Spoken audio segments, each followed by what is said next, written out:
کیونکہ یہ جس جگہ بھی استعمال کیا جائے گا، جس معجون میں، جس دوائی میں استعمال کیا جائے گا، یہ جزو اعظم ہوگا۔ اس کی وجہ ہے کہ یہ قوت طبع کو تحریک دیتا ہے، اور قوت طبع کو تحریک دینے کی وجہ سے یہ پھر اس کا جزو اعظم بنتا ہے، جس بھی معجون کے اندر اس کو شامل کیا، جس بھی دوائی کے اس کو اندر ہم شامل کریں گے۔ اب ہم آتے ہیں اور کس جگہ اس کے ہمیں فائدے مل سکتے ہیں۔ یاد رکھیں کہ جو اعصاب کے دباؤ کی وجہ سے ہمیں کوئی زخم کے پرابلم ہوتے ہیں، اس کو منجمد کرنے کی صلاحیت تو رکھتا ہے۔ خارش کی جو کیفیت ہوتی ہے، اعصابی کیفیت، جہاں پہ رطوبات کی زیادتی ہوتی ہے اور رطوبات کا اجتماع زیادہ ہوتا ہے۔ آپ اس کی مثال یوں بھی لے سکتے ہیں کہ جیسے شوگر ٹائپ 1 کا مریض ہے۔ شوگر ٹائپ 1 کا مریض جب اس کے جسم کے اندر رطوبات کی زیادتی ہونا شروع ہو جاتی ہے، مسلسل پانی بڑھنا شروع ہو جاتا ہے، اور پھر آہستہ آہستہ اس کا یورین اس حد تک بڑھنا شروع ہوتا ہے کہ وہ 1 گلاس پانی پیتا، 2 گلاس باہر نکلتا ہے، تو ایسی حالت کے اندر بھی جو اس کا استعمال ہے، چلغوزے کا استعمال، یہ بڑا زبردست نتائج کا حامل ہوگا۔ اس کی وجہ یہ ہے کہ یہ زخموں کو منجمد کرنے کی صلاحیت رکھتا ہے۔ یہ کون سے زخم جو اعصاب کے دباؤ کی وجہ سے پیدا ہوتے ہیں، نہ کہ عضلات کی دباؤ کی وجہ سے۔ اب دوسری جگہ کہاں اس کا استعمال کریں گے؟ ہم اس کو استعمال کر سکتے ہیں جو لیفٹ سائڈ کا فالج ہوتا ہے، جو بائیں سائڈ کا فالج ہوتا ہے، اس کے اندر ہم اس کو استعمال کر سکتے ہیں، کیونکہ اس نے جسم کے اندر رطوبات کو خشک کرنا ہے اور دل کے اوپر دباؤ کو بڑھانا ہے، تو لہٰذا یہ بائیں فالج کے حوالے سے بھی کام کرے گا۔ اور مناسب مقدار میں کھلانے سے یہ بھوک کو بڑھانے کی بھی صلاحیت رکھتا ہے۔ کیسے صلاحیت رکھتا ہے؟ چونکہ رطوبات کی زیادتی کی وجہ سے انسان کے جسم میں بھوک کم ہو جاتی ہے۔ جب رطوبات بڑھ جائیں گی تو بھوک کم لگے گی، کیونکہ جب بھوک کم لگنے کی وجہ یہ ہوتی ہے، جب رطوبات زیادہ ہوتی ہیں تو بھوک لگنے کا تعلق انسان کے دل کے ساتھ ہوتا ہے، نہ کہ انسان کے دماغ کے ساتھ۔ اگر انسان کا دل مکمل صحیح پریشر میں کام کر رہا ہے تو اس کو اچھی بھوک لگے گی۔ اگر رطوبات بڑھ جاتی ہیں تو رطوبات کے بڑھنے کی صورت میں کبھی بھی بھوک صحیح نہیں لگے گی، اور آپ کوئی بھی چیز کھائیں گے تو وہ آپ کو ہضم ہونے کا ذریعہ نہیں بنے گی، بلکہ وہ آپ کے اسٹمک میں رکنے کا ذریعہ بنے گی۔ کیونکہ جب رطوبات کی زیادتی ہوتی ہے، ایسی حالت میں ہم دودھ کا استعمال نہیں کر سکتے، ہم کیلے کا استعمال نہیں کر سکتے، ہم مکھن کا استعمال نہیں کر سکتے، ہم دہی کا استعمال نہیں کر سکتے، ہم پستے کا استعمال نہیں کر سکتے، مطلب خوبانی کا استعمال نہیں کر سکتے۔ جب بھی رطوبات کی زیادتی ہوگی، ہم میٹھے کا استعمال نہیں کر سکتے، خاص طور پہ ایسا میٹھا کہ جو چینی کی صورت فارم کے اندر ہو یا کسی مٹھائی کی فارم کے اندر ہو، کسی بھی صورت میں ہم میٹھے کا استعمال نہیں کر سکتے، کیونکہ ایسی حالت کے اندر ہمیں اپنے دل کو طاقت دینا مقصود ہوتا ہے، اور دل کی طاقت کے بنا ہماری بھوک نہیں بڑھ سکتی، اور جب تک بھوک نہیں بڑھے گی ہمارے بہت سارے مسائل ہیں جو حل نہیں ہوں گے۔ جیسے اگر بھوک نہیں بڑھتی تو بھوک نہیں بڑھے گی تو پھر آپ کا جسم فربا کیسے ہوگا، آپ کا جسم موٹا کیسے ہوگا، آپ کا جسم کے اوپر خوبصورتی کیسے آئے گی؟ چونکہ اس کا تعلق انسان کے مسکولر سسٹم کے ساتھ ہے، لہٰذا یہ دل کے اوپر دباؤ بڑھانے کی صلاحیت رکھتا ہے، تو لہٰذا اسی حوالے سے یہ پھر دل کے پٹھوں کو قوت اور طاقت بخشتا ہے۔ اگر ہم اس طاقت کو دیکھیں، اس فعل کو دیکھیں، تو یہ بھی بے انتہا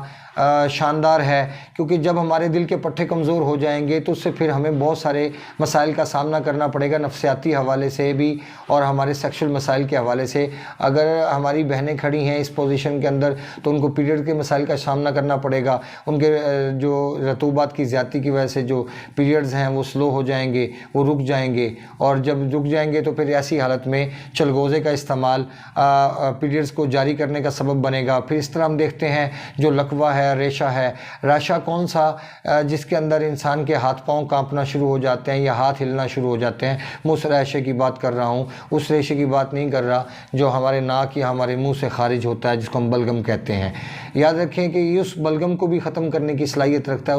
اس رطوبات کو بھی، کہ جو ناک کے ذریعے چھینکوں کی صورت میں ٹھنڈا پانی آتا ہے، اس صورت میں بھی اگر آپ چلغوزے کا استعمال کرتے ہیں تو یہ بھی بہترین نتائج کا حامل ہوگا۔ تو میں سمجھتا ہوں کہ یہاں کتنی ساری صورتیں ایسی جو آپ کو ڈسکس کی گئیں کہ جہاں پہ ہم اس کا استعمال کر کے ہم اس سے فوائد حاصل کر سکتے ہیں۔ اور چونکہ یہ جسم کے اندر رطوبات کو خشک کرنے کا سبب بنتا ہے، اس لیے یہ لیکوریا اور اس سے جڑے ہوئے جتنے بھی مسائل ہیں یہ سب کو حل کرنے کی صلاحیت رکھتا ہے، کیونکہ جیسے ہی آپ کا نروس سسٹم آزاد ہوگا دباؤ سے اور آپ کا مسکولر سسٹم دباؤ میں آئے گا تو اس کے ساتھ ہی لیکوریا اور لیکوریے سے جڑے ہوئے جیسے بھی معاملات ہیں، جو رطوبات سے جڑے ہوئے معاملات ہوتے ہیں، جیسے بلغمی کھانسی، بلغمی دمہ یا اس قسم کے مسائل ہیں کہ جیسے ہم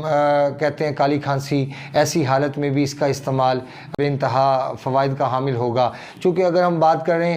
اس کے فوائد کے حوالے سے تو میں سمجھتا ہوں کہ ہمارے جو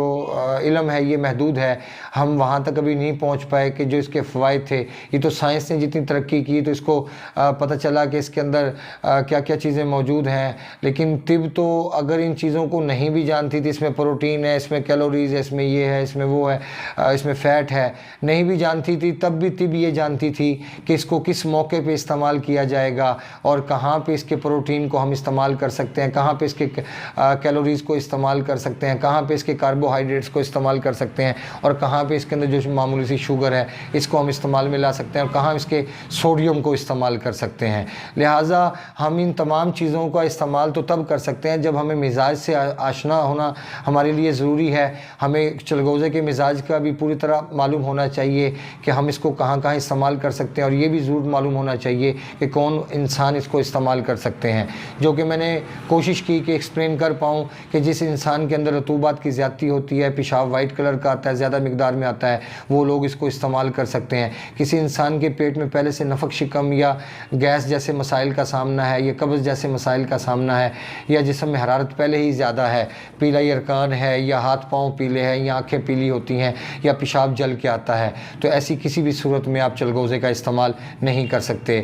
یہ ایک ہماری ویڈیو تھی پائن نٹس کے بارے میں، جس کو ہم چلغوزہ کہتے ہیں، جو اس کی پیدائش کی جگہ ہے وہ ہمارے ارد گرد بہت بکثرت پایا جاتا ہے، لیکن چونکہ یہ کاسٹلی ملتا ہے اس لیے عام انسان اس کو استعمال کرنے سے کوشش ہوتی ہے اس کے اجتناب برتے، کیونکہ ہمارے اخراجات ہی پورے نہیں ہوتے، تو ہم چلغوزے جیسی مہنگی چیز جو 8,000 روپے کے جی تک 10,000 روپے کلو تک جاتی ہے، جس کا ریٹ جاتا ہے، وہ عام بندے کے لیے استعمال کرنا ناممکن ہے۔ لیکن کوشش کرنی چاہیے، چاہے وہ 10 گرام کی ایک تولے کی مقدار میں استعمال کیا جائے۔ جن لوگوں کو اس قسم کے مسائل کا سامنا ہے کہ جن کے جسم میں رطوبات کی زیادتی ہے، ان کو لازمی اس کا استعمال کرنا چاہیے۔ اور اس کی پیدائش کی جو جگہ ہے وہ بنو اور شمالی علاقہ جات جو ہمارے یہ ایریے ہیں، جیسے افغانستان ہے، جیسے شام ہے، جیسے ہندوستان ہے، یہ تمام ایریوں میں یہ پایا جاتا ہے، بکثرت پایا جاتا ہے، اور اس کے فوائد تو بے انتہا ہیں جیسے میں نے آپ کو بتائے۔ تو ملتے ہیں انشاءاللہ مزید انفارمیٹیو ویڈیو کے ساتھ۔ اپنے دوست احباب کا خیال رکھیں، ہمارے چینل کو سبسکرائب کریں، بیل آئیکن کو پریس کریں، کمنٹ سیکشن میں اپنی رائے سے ضرور آگاہ کریں۔ وما علینا الا البلاغ المبین۔ السلام علیکم ورحمۃ اللہ وبرکاتہ۔